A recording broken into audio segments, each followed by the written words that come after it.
નમસ્કાર દોસ્તો, આજની વિડીયોમાં વાત કરીશું દેશ અને દુનિયાના સુપરફાસ્ટ સમાચારની। સૌપ્રથમ વાત કરીએ તો સ્કાયમેટ અનુસાર ચોમાસું કેવું રહેશે। હવામાન વિભાગની આગાહી કરતી પ્રાઇવેટ એજન્સી સ્કાયમેટે આ વર્ષના ચોમાસાની આગાહી કરી છે, જે મુજબ વર્ષ 2024માં દેશમાં ચોમાસું સામાન્ય રહેશે। સિઝનમાં વરસાદની સંભાવના 102% છે। જૂનથી સપ્ટેમ્બર સુધી ચાલતા ચોમાસા માટે સરેરાશ 868.6 મિલીમીટર વરસાદ થવાની શક્યતા છે। શરૂઆતમાં અલ નીનોની અસર જણાશે, જો કે તેની ભરપાઈ થઈ જશે। અગાઉ 12 જાન્યુઆરીએ સ્કાયમેટે ચોમાસું સામાન્ય રહેવાની સંભાવના પણ વ્યક્ત કરી છે। અન્ય મહત્વના સમાચારની વાત કરીએ તો ખેડૂતોને દેવા માફી અંગે જાહેરાત। ભારત દેશમાં અન્ય રાજ્યોની સરખામણીમાં દેવાદાર ખેડૂતોમાં ગુજરાત 9મા ક્રમે આવે છે। એક માહિતી મુજબ ગુજરાતમાં 37,28,639 ખેડૂતોએ કૃષિ લોન લીધી છે। 37.28 લાખ ખેડૂતોના માથે 98,285 કરોડનો દેવો છે। લોન મુજબ ગુજરાતના દરેક ખેડૂતના માથે સરેરાશ 2,63,595 રૂપિયાનું દેવું છે, જ્યારે તેલંગાણાની સરકારે લાખ રૂપિયા સુધીની કૃષિ લોન 15 ઓગસ્ટના રોજ માફ કરી છે। જે કારણે અને ગુજરાતમાં લોકસભાની ચૂંટણી આવવાને કારણે દેવા માફી અને લોન માફીનો મુદ્દો હવે ચર્ચામાં જોવા મળ્યો છે। અન્ય મહત્વના સમાચારની વાત કરીએ તો ખેડૂતોને દેવા માફી અંગેની જાહેરાત। કેમ કે મિત્રો, અન્ય રાજ્યોમાં દેવા માફી, લોન માફી તેમજ ઘણી બધી વિવિધતા જોવા મળી છે, જેથી ગુજરાતના ખેડૂતોનું પણ કહેવું છે કે તેમના પણ દેવા માફ કરવામાં આવે। અને ગુજરાતના ખેડૂતો એવું પણ જણાવી રહ્યા છે કે આવનારા સમયમાં જે પાર્ટી ખેડૂતોના દેવા માફ કરે છે તેને આવનારી લોકસભા ચૂંટણીમાં મત આપીને ખેડૂતો જીતાડવાની કોશિશ કરશે। અન્ય મહત્વના સમાચારની વાત કરીએ તો રૂપાલાએ ફોર્મ ભરવાની તારીખ જાહેર કરી છે। રાજકોટ લોકસભા બેઠકના બીજેપીના ઉમેદવાર પરસોત્તમ રૂપાલા 16 એપ્રિલે વિજય મુહૂર્તમાં તેમનું ઉમેદવારી ફોર્મ દાખલ કરશે। રૂપાલા દ્વારા ક્ષત્રિય સમાજ પર કરેલી ટિપ્પણી બાદ તેમનો વિરોધ થઈ રહ્યો છે અને ક્ષત્રિય સમાજે રૂપાલાની ટિકિટ રદ કરવાની માંગ કરી છે। આ વચ્ચે હવે 16 તારીખે રૂપાલા રાજકોટ બેઠક પરથી ઉમેદવારી ફોર્મ ભરશે, જેથી એક વાત તો સ્પષ્ટ થઈ ગઈ છે કે બીજેપી હાઈકમાન્ડ રૂપાલાને બદલવાના મૂડમાં નથી। મિત્રો, અન્ય મહત્વના સમાચારની વાત કરીએ તો ખેડૂતો માટે મોટા સમાચાર સામે આવી ગયા છે। વિદેશની કોટન બજારમાં કડાકો થતાં ફરી ભાવ ઘટવાના એંધાણ છે। આ સિઝનમાં ન્યૂયોર્કમાં કોટનનો વાયદો 103ની સપાટીએ હતો, જે હાલમાં ઘટીને 87ની સપાટીએ પહોંચી ગયો છે। ફેબ્રુઆરી મહિનામાં ભાવ વધ્યા બાદ માર્ચમાં થોડા સારા મળ્યા અને એપ્રિલમાં ફરી કડાકા તરફ જોવા મળ્યા છે। હાલમાં 1,500 રૂપિયાની સપાટીએ કપાસના એવરેજ ભાવ જોવા મળ્યા છે।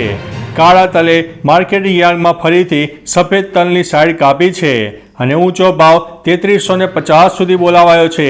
100 રૂપિયાનો ચોખ્ખો સુધારો પણ થયો છે। મિત્રો, અન્ય મહત્વના સમાચારની વાત કરીએ તો જીરુની બજારમાં છે ભાવો ઘટ્યા હતા, ત્યારે હવે ધીમી ગતિએ વાયદામાં સુધારો થઈ રહ્યો છે અને ભાવ થોડી ધીમી ગતિએ સુધારા તરફ છે। એરંડા બજારમાં 1120 રૂપિયાની એવરેજ સપાટી।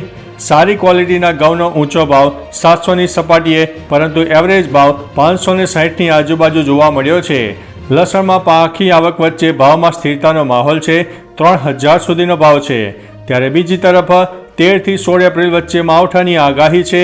ઉત્તર ગુજરાત અને લાગુ રાજસ્થાન મધ્યપ્રદેશ બોર્ડરને અસર કરે તેવા હાલમાં ગ્રાફ દેખાઈ રહ્યા છે। મિત્રો, અન્ય મહત્વના સમાચારની વાત કરીએ તો ખેડૂતોને વળતર ચૂકવવા કોર્ટનો આદેશ। બનાસકાંઠા જિલ્લાના 8,762 ખેડૂતોને નુકસાનનું 11 કરોડ રૂપિયા વળતર ચૂકવવા ગ્રાહક કોર્ટે યુનિવર્સલ સેમ્પો જનરલ ઇન્સ્યોરન્સ વીમા કંપનીને આદેશ કર્યો છે। વર્ષ 2018માં દુષ્કાળમાં થયેલા ખેતીના નુકસાન પેટે વળતર ન ચૂકવતા વીમા કંપની સામે બનાસકાંઠાની 66 ખેડૂત મંડળીઓ ગ્રાહક સુરક્ષા કોર્ટમાં ગઈ હતી। ગ્રાહક સુરક્ષા કોર્ટે 9% સાદા વ્યાજ સાથે નુકસાનનું વળતર 60 દિવસમાં ચૂકવી આપવા માટે આદેશ કર્યો છે। મિત્રો, અન્ય મહત્વના સમાચારની વાત કરીએ તો દર મહિને 1,000 ખાતામાં જમા। ભાજપ સરકારે મહતારી વંદન યોજનાનો બીજો હપ્તો જાહેર કર્યો છે। છત્તીસગઢની માતાઓ અને બહેનોના સ્વાભિમાનને માન આપીને મહતારી વંદન યોજનાનો આ મહિનાનો બીજો હપ્તો ગઈકાલે બહાર પાડવામાં આવ્યો છે।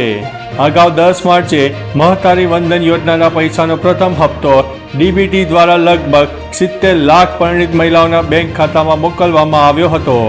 આ મહિલાઓને દર મહિને 1000 રૂપિયા ખાતામાં આવશે. શું મિત્રો ગુજરાતમાં પણ આ યોજનાનો લાભ મળવો જોઈએ કે નહીં? કમેન્ટ કરીને જરૂરથી જણાવજો. મિત્રો, અન્ય મહત્વના સમાચારની વાત કરીએ તો ગામડાઓ માટે ખુશખબર સામે આવી છે. રાજ્યના ગ્રામ્ય વિસ્તારમાં પ્રાથમિક ખેતી વિષયક ધિરાણ સહકારી મંડળીઓ દ્વારા પ્રધાનમંત્રી ભારતીય જન ઔષધિ કેન્દ્ર શરૂ કરીને તેના દ્વારા દવાઓનું વેચાણ આગામી સમયમાં શરૂ કરવામાં આવશે. તેના કારણે ગ્રામ્ય નાગરિકોને સસ્તી કિંમતે દવાઓ મળતી થશે અને મંડળીઓને દવાના વેચાણ થકી આવકમાં વધારો પણ થશે. રાજ્યનો કૃષિ અને સહકાર વિભાગ દર મહિને થતા વેચાણ ઉપર 20% પ્રોત્સાહન રકમ દર મહિને 15,000 રૂપિયાની મર્યાદામાં આપશે. મિત્રો, અન્ય મહત્વના સમાચારની વાત કરીએ તો સ્માર્ટ મીટર લગાવવાનું કામ શરૂ થઈ ગયું છે. સ્માર્ટ સિટી તરીકે ઓળખ પ્રાપ્ત કરતા સુરતમાં હવે સ્માર્ટ વીજ મીટર લગાવવાની શરૂઆત થઈ ગઈ છે. સુરતમાં દક્ષિણ ગુજરાત વીજ કંપનીએ સ્માર્ટ મીટર લગાવવાની કામગીરી શરૂ કરી છે. સેન્ટ્રલાઇઝ કોન્ટ્રાક્ટર દ્વારા આ કામગીરી સુરતના પીપલોદ સબ ડિવિઝન ખાતેથી શરૂ કરવામાં આવી છે. આ સ્માર્ટ મીટર પ્રીપેડ હશે, જેનું રિચાર્જ કરવામાં આવ્યું હશે તેટલી જ વીજળી વાપરી શકાશે. એટલે કહી શકાય કે હવે વીજળી પણ મોબાઈલ રિચાર્જની જેમ વાપરી શકાશે. મિત્રો, અન્ય મહત્વના સમાચારની વાત કરીએ તો બેંક ઓફ બરોડાના લોન ધારકો માટે સમાચાર સામે આવ્યા છે. બેંક ઓફ બરોડામાંથી લોન લેનારાઓ માટે મોટા સમાચાર છે. જે મુજબ 12 એપ્રિલથી થશે મોટો ફેરફાર. શેર બજાર બંધ થયા બાદ બેંક ઓફ બરોડાએ એક્સચેન્જ ફાઇલિંગમાં મોટી માહિતી આપી છે. બેંકે લોનના વ્યાજ દરને લઈને મોટો નિર્ણય લીધો છે.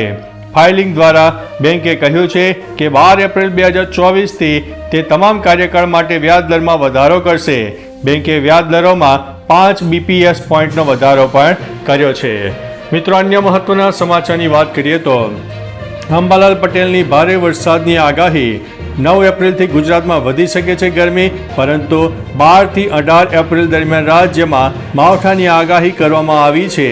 26 એપ્રિલ સુધીમાં ગરમીનો પારો 43 ડિગ્રીએ પહોંચશે. જો કે 12 થી 18 એપ્રિલ દરમિયાન ગુજરાતના અમદાવાદ, ગાંધીનગર, સાબરકાંઠા અને મધ્ય ગુજરાતના વિસ્તારોમાં માવઠું થશે. તો બીજી તરફ ઉત્તર સૌરાષ્ટ્ર સહિત કચ્છ, સુરેન્દ્રનગર અને જૂનાગઢમાં વાદળછાયું વાતાવરણ અને ભારે પવન ફૂંકાશે તેવી આગાહી હવામાન નિષ્ણાત અંબાલાલ પટેલ દ્વારા કરવામાં આવી છે. મિત્રો, અન્ય મહત્વના સમાચારની વાત કરીએ તો નવો રોગ, 2ના થયા છે મોત. વડોદરાના અકોટામાં રહેતા મહિલા વૃદ્ધે સ્વાઇન ફ્લૂની બીમારીથી અંતિમ શ્વાસ લીધા હતા. તેઓ છેલ્લા 1 અઠવાડિયા કરતાં પણ વધુ સમયથી બીમાર હતા. તો પહેલા ખાનગી હોસ્પિટલમાં સારવાર લીધી અને ત્યારબાદ સરકારી હોસ્પિટલમાં સારવાર હેઠળ ખસેડવામાં આવ્યા હતા. સમગ્ર ઘટનાની જાણ થતાં વિસ્તારમાં હડકંપ મચી ગયો હતો. તો તંત્ર દ્વારા પણ આસપાસના સ્થાનિકોના સ્વાસ્થ્યની તપાસ હાથ ધરવામાં આવી છે. મિત્રો, અન્ય મહત્વના સમાચારની વાત કરીએ તો પીએમ મોદીની ગેરંટી. સમગ્ર વિશ્વમાં ભારતીયોની સલામતી માટે હાથ ધરવામાં આવેલ સ્થળાંતરની કામગીરીની પ્રશંસા કરતા વિદેશ મંત્રી એસ જયશંકરે વડાપ્રધાન નરેન્દ્ર મોદીની પ્રતિબદ્ધતાની ખાતરીનો પુનરોચ્ચાર કર્યો છે. EAM જયશંકરે નાગરિકો માટે ભારત સરકારના સમર્થનની વિશ્વસનીયતા પર ભાર મૂક્યો હતો અને કહ્યું છે કે ભલે તેઓ વિદેશમાં કટોકટીનો સામનો કરે અથવા તો યુક્રેન, ઇઝરાયલ અને સુદાન જેવા પડકારોનો સામનો કરે, પણ ભારત તેના હંમેશા કટિબદ્ધ રહ્યું છે. તો ચાલો મિત્રો, ફરીથી દેશ અને દુનિયાના સુપરફાસ્ટ સમાચાર લઈને મળતા રહીશો. ત્યાં સુધી અમને રજા આપશો. નમસ્તે.